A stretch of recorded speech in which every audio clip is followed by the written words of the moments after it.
everyone, I'm 𝐬𝐿𝐿 and welcome back to my channel. Now in today's episode of Our Life Beginnings and Always, we are going to be beginning moment 9 of step 3.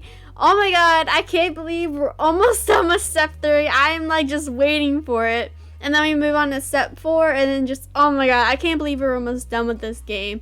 Like, I've been doing it for almost the past year and it's been like such a journey, honestly. I've loved it. But yeah, before we get started, make sure to subscribe button, share this video with your friends, and they can find out about my rating challenges I get right now. So yeah, let's get into it. I hope you enjoy. Okay, so boating. Ooh, that sounds interesting. You perch at the kitchen island, whittling away the minutes until your sister joined you downstairs. There was quite an adventure planned today. Leah was coming down near the Sunset Bird area as part of what she called a little trip. Ooh. Apparently she thought how nice it would be to go on a private boat trip this summer to celebrate graduation and everything. Oh my god, no way! What might have been an ideal dream for most people turned into reality in Leah's hands. You'd been invited along for the ride by your best cousin. It'll be great to see her. You got to chat to Leah over the phone regularly, but it wasn't the same as hanging out in person. This visit was an unexpected treat. Yeah, it kind of is. You weren't the only one who was heading out on the trip. Liz was coming, of course. Your moms had been invited, but hadn't been able to find the time to squeeze it in. So the trip would only involve the kids of the family, a term that had been stuck despite all three of you being adults now. Mom would have joked about cramping your style, but there was apparently plenty of room on the ship. Leah had been more than happy for you and Liz to bring other friends along if you wanted. But the trip out to Sunset Bird, then even farther out to where Leah and the boat would be, just wasn't feasible for most people. Not many folks lived close by.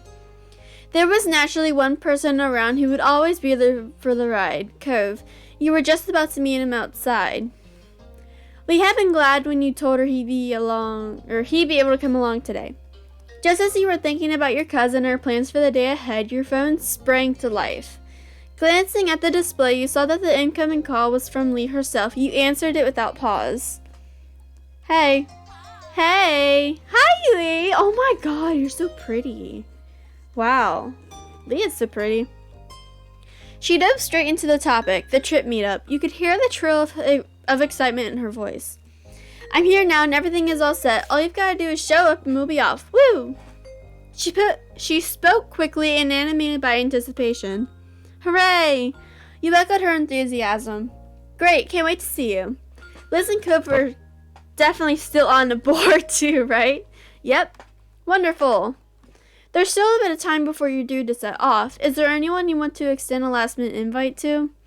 No need to keep the guest list sparse now. It's not like we'll be bumping into anyone else to join in when we're out in the middle of the ocean. Oh, we can invite Baxter! Ooh. Oh yeah, let's invite Baxter.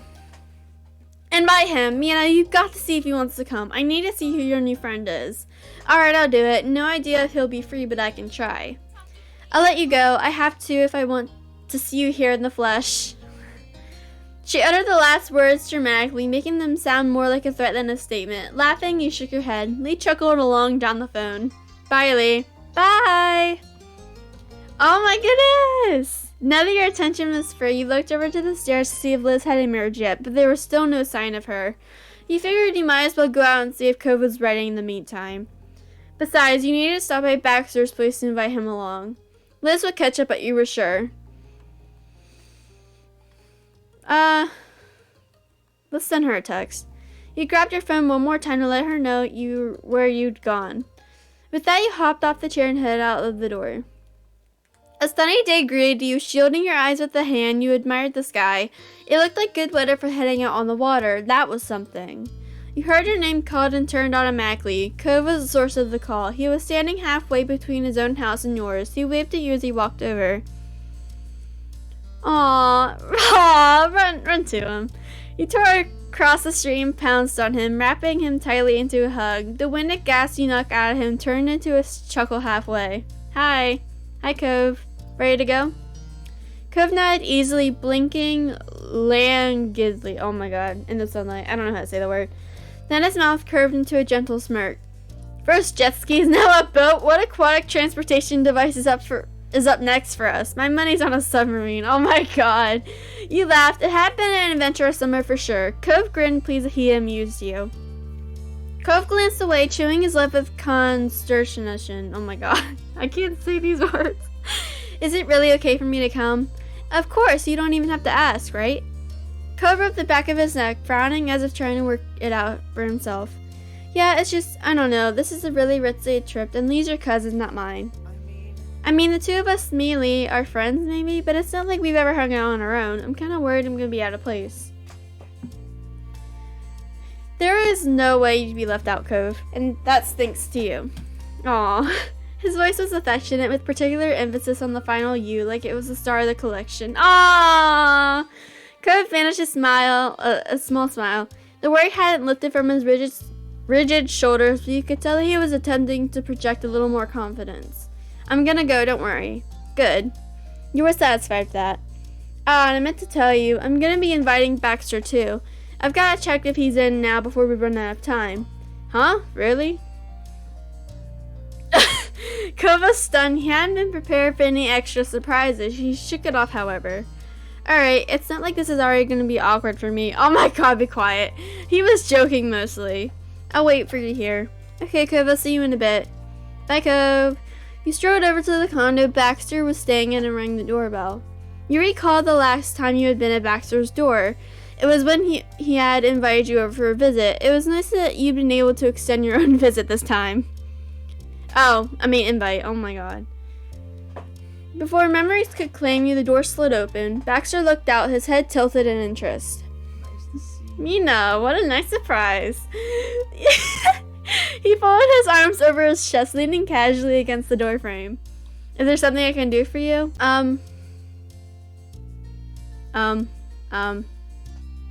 So the thing is, we're sort of going on a trip now. You could come if you want to. His eyes widened only briefly before resting back to his usual languorous expression. It was either an impressive show of restraint or Baxter's life involved more improved boat trips than yours. Perhaps both. I'd love to. So you didn't have plans already? That's great. To your surprise, Baxter's mouth curled into a little smirk. My schedule is always open for an improved itinerary. I'm flexible, remember? Oh. He was not only agreeing to come on the trip, but apparently canceling some other plan in order to make it happen. Baxter was certainly something. Thanks for keeping me in mind. I think this is going to be fun. Oh, you're welcome. He slipped outside. After securing the door behind him, he swept out an arm and indicated for you to lead the way. The first stop was to collect Cove. He was waiting as promised where you left him. Cove, good to see you. Hi. Oh, the two boys. There was still no sign of Liz. You took the opportunity to bring Baxter up to date on the plan for the day. He took in your words with interest. Only a minute or two more passed before the door to your house finally opened. Liz framed within it like a portrait. Oh my god. Unlike you, she had no need to shield her eyes with a hand in order to protect them from the sun's bright rays, as her hat was performing the job admirably.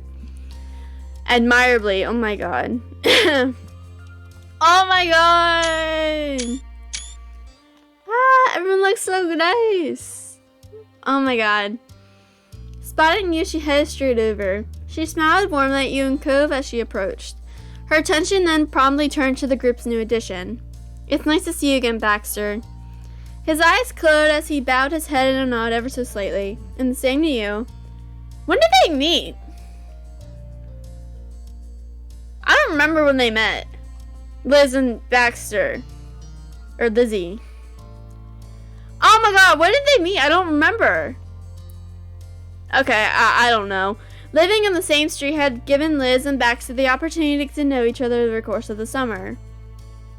Though she spent less time with him than you had, you'd anticipated that she wouldn't object to him tagging along on the trip. I asked him to join us today. Just as you expected, Liz didn't have much of a reaction to the change of plans. She merely raised her brow. Oh. I feel like you and Lee will become fast friends, Baxter. Baxter smiled politely. With that, your little group piled into the car. It had been decided in advance that you'd all be heading over in Cove's car. Oh, the dirty one. Then you set off for the journey down the coast to where you'd be meeting Lee.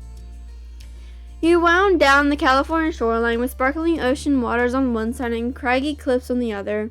The world blurred by until eventually you made it safely to the large harbor.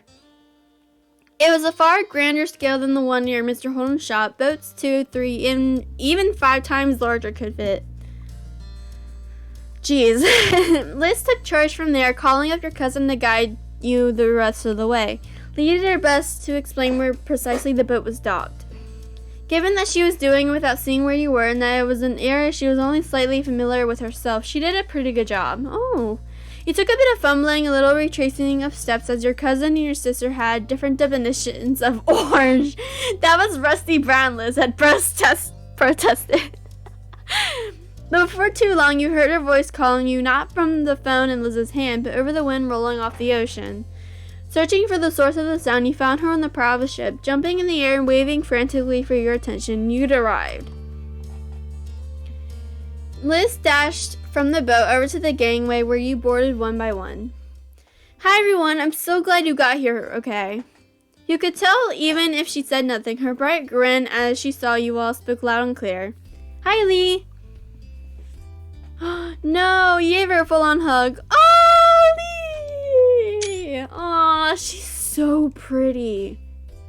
Oh my goodness. Wow.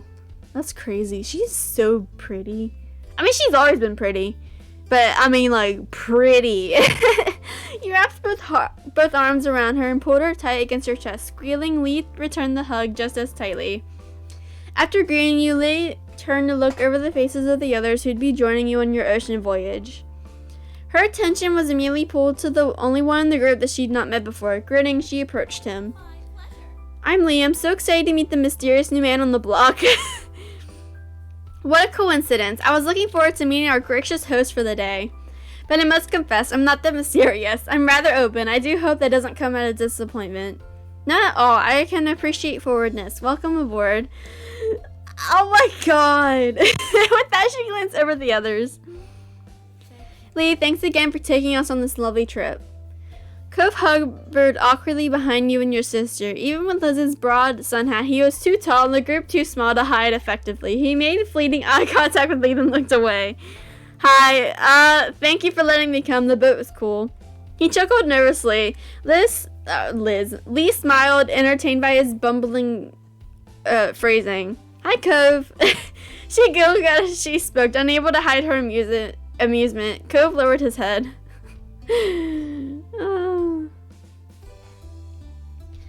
You couldn't help but smirk. We're all gonna have a good day. Cove smiled weakly at you, his face flushed. You could tell that he appreciated your show of support, but was still embarrassed about needing the help.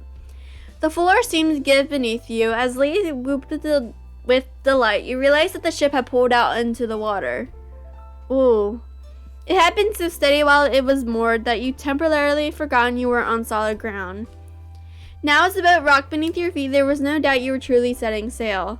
The little group dissipated into chatter, headed over to the railings to watch the ocean.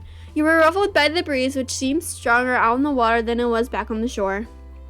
The floor continued to rise and fall, reminding you of standing in a bouncy house while others jumped. Ooh, honestly, if it was me, I'd be hit with nausea. You stumbled... Oh, wait. You stumbled back and clenched the railing instinctively, gripping the metal bar so tightly that your knuckles turned white. Your stomach rolled inside you, threatening to spill your breakfast overboard. Ew! The optimism you felt earlier had drained away entirely. You didn't know how long you could stand feeling like this, but the trip had only just begun. Mina? You alright? No. Your arms curled around your stomach. What? Lee bit her lip and took a step towards you. She nervously waved her hands around as she looked you over. Do you need to sit down, lie down? Oh, there's a bed in the interior part of the ship. No, I'm okay. This would pass, you told yourself. There wasn't a need to make this into some big deal. Lee frowned, lost about what she was meant to do now. Cove was at your side before Lee could speak again. He wordlessly offered you his arm. His eyes were intense. Even if your neighbor wasn't always such an open book, his intentions would still be perfectly clear right then. He was going to take you somewhere to rest, despite your resistance to the idea. I'm fine! Fine. You gripped him tightly. You couldn't reject his support. You needed it. Cove needed... oh my god. Cove nodded. You had all his attention.